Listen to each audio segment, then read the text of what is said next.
Hello everyone, আজ আমরা ABTA মাধ্যমিক টেস্ট পেপারস 2023-24 880 পেজে ভৌতবিজ্ঞানের যে প্রশ্নপত্রটি আছে তার বিভাগ ক এবং খ এর প্রশ্নগুলির সমাধান করব। বিভাগ ক, বহু বিকল্প ভিত্তিক প্রশ্ন। প্রথম প্রশ্ন, সূর্যালোকের কোন রশ্মি ভূপৃষ্ঠে আপতিত হলে সালোক সংশ্লেষ প্রক্রিয়া ব্যাহত হবে? উত্তর হবে অতিবেগুনি রশ্মি। নেক্সট, 25 ডিগ্রি সেলসিয়াস উষ্ণতায় কোনো গ্যাসের বাষ্পঘনত্ব 16 হলে 50 ডিগ্রি সেলসিয়াস উষ্ণতায় বাষ্পঘনত্ব হবে 16, কারণ গ্যাসের বাষ্পঘনত্ব গ্যাসের উষ্ণতার উপর নির্ভরশীল নয়। Next, PV equals to RT সমীকরণে এসআই পদ্ধতিতে পিভি এর একক জুল পার মোল, কারণ আমরা জানি এসআই পদ্ধতিতে আর এর একক জুল পার মোল পার কেলভিন এবং উষ্ণতার একক কেলভিন। যেহেতু পিভি সমান আরটি, ফলে পিভি এর একক এবং আরটি এর একক একই হবে।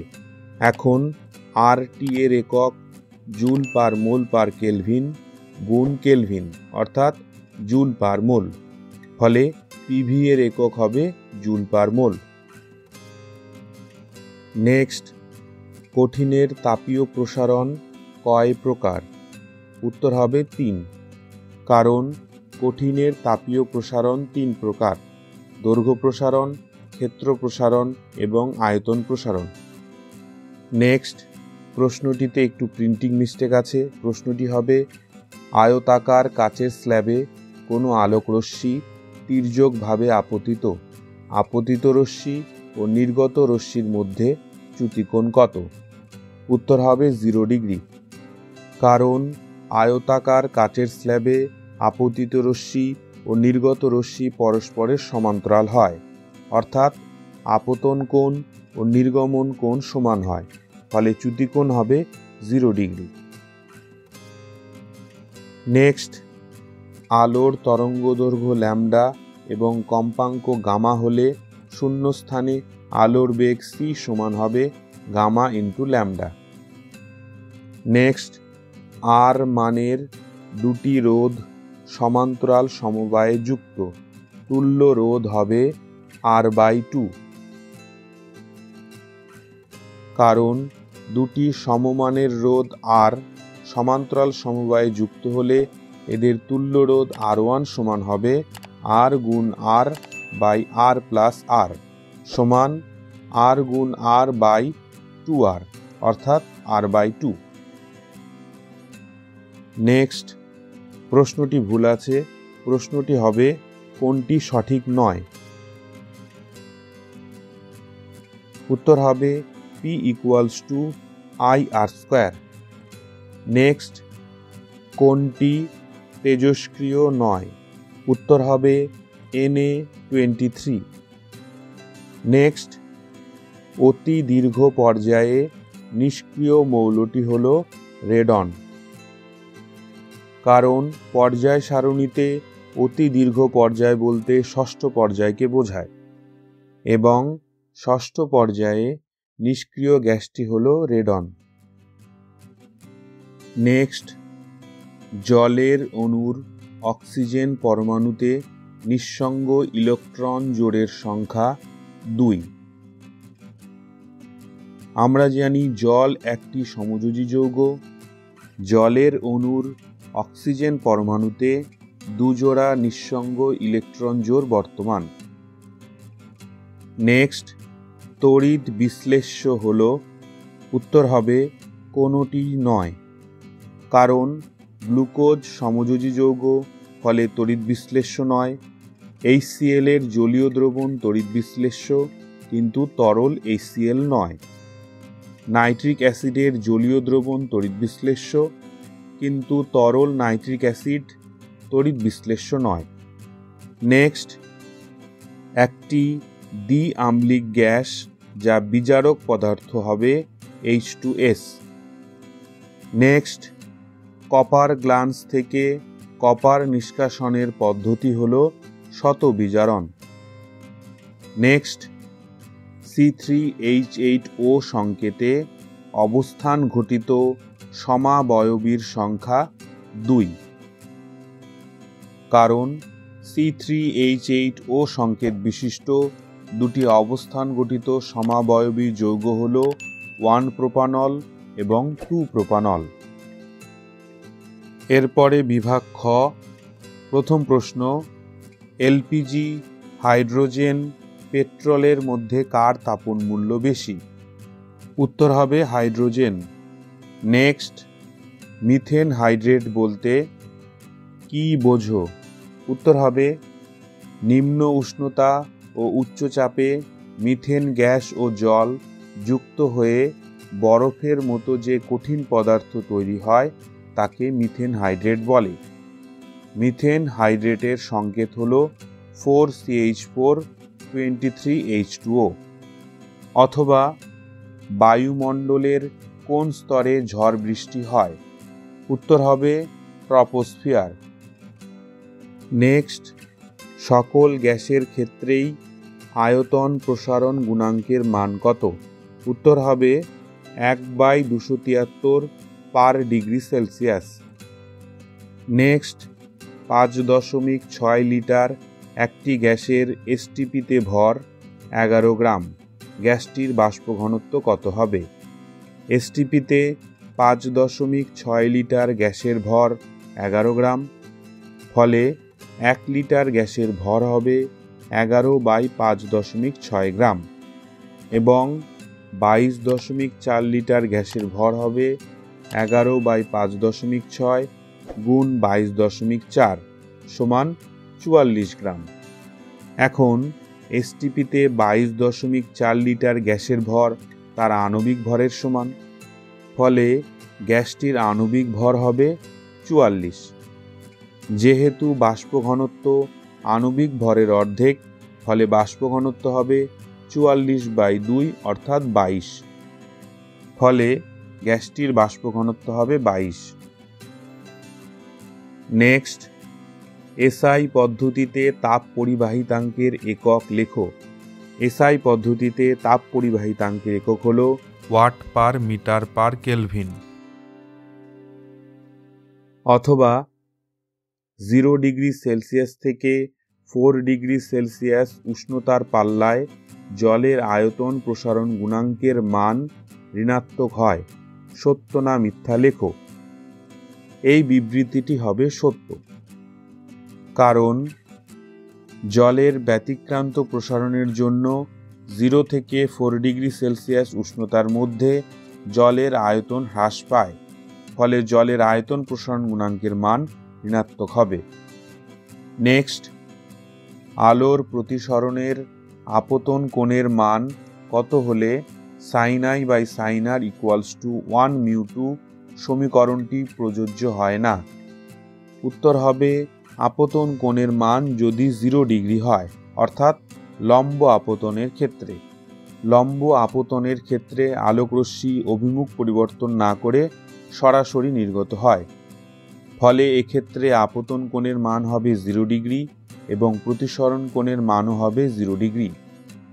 এখন মিউ সমান sin I/sin r, অর্থাৎ sin 0 degree by sin 0 degree, ফলে মিউ সমান হবে 0/0, যা অসংজ্ঞাত, অর্থাৎ লম্ব আপতনের ক্ষেত্রে সমীকরণটি প্রযোজ্য নয়। নেক্সট, শূন্য স্থানে আলোর বেগ কিমি এককে কত? শূন্য স্থানে আলোর বেগ 3 × 10⁸ মিটার পার সেকেন্ড। একে কিলোমিটার এককে নিয়ে যেতে হলে 1000 দিয়ে ভাগ করতে হবে এবং মান হবে 3 × 10⁵ কিলোমিটার পার সেকেন্ড। নেক্সট, এ ও বি এর মধ্যে তুল্য রোধ কত? বর্তনীকে আমরা দুটি অংশে বিভক্ত করতে পারি, এপি এবং পিবি। এপি অংশের রোধ 2 ওহম, পিবি অংশে 3 ওহম ও 6 ওহম দুটি রোধ সমান্তরাল সমবায় আছে, ফলে পিবি অংশের রোধ হবে 3 × 6/3 + 6। যেহেতু এপি এবং পিবি অংশ দুটি শ্রেণী সমবায়ে যুক্ত। বর্তনীর তুল্য রোধ নির্ণয় করতে হলে দুটি অংশের রোধ যোগ করতে হবে। ফলে বর্তনীর তুল্য রোধ হবে 2 যোগ 3 গুণ 6 বাই 3 যোগ 6, অর্থাৎ 2 যোগ 18 বাই 9 সমান 2 যোগ 2 অর্থাৎ 4 ওহম। নেক্সট, 1 কিলো ওয়াট আওয়ারকে জুল এককে প্রকাশ করলে কত জুল হবে? 1 কিলো ওয়াট আওয়ার সমান 1000 ওয়াট আওয়ার। এখন 1 ঘন্টা সমান 3600 সেকেন্ড। ফলে 1000 ওয়াট আওয়ার সমান হবে 1000 গুণ 3600 ওয়াট সেকেন্ড, অর্থাৎ 3.6 ইন্টু 10⁶ জুল। নেক্সট, আলফা কণার আধান কত? আমরা জানি আলফা কণার আধান প্রোটনের আধানের দ্বিগুণ, অর্থাৎ 2 ইন্টু 1.6 ইন্টু 10⁻⁻19 কুলম্ব, অর্থাৎ 3.2 ইন্টু 10⁻⁻19 কুলম্ব। অথবা আলফা বিটা গামা রশ্মির গ্যাসকে আয়নিত করার ক্ষমতা ক্রমবর্ধমান সাজাও। উত্তর হবে alpha greater than beta greater than gamma. Next, silicon dioxide যৌগটি সমযোজী যৌগ হলেও উচ্চ গলনাঙ্ক, সত্য না মিথ্যা? এই বিবৃতিটি সত্য।